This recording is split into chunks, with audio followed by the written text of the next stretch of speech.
مساكم أمن وأمان. اليوم مثل ما تشاهدون الحملة الأمنية الجنائية في منطقة الرياض تنجح في تخليص فتاة من أيادي المروجين. فتاة تواجدت في المنزل، يتم تقييدها إذا حاول الخروج من المنزل ومن ثم العودة وفك الفتاة. يجبر الفتاة على تعاطي مادة الزناكس ليضمن عدم خروجها من المنزل.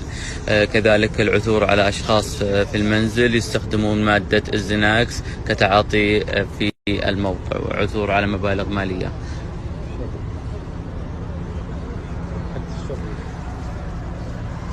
أدوات تستخدم لمادة الشابو.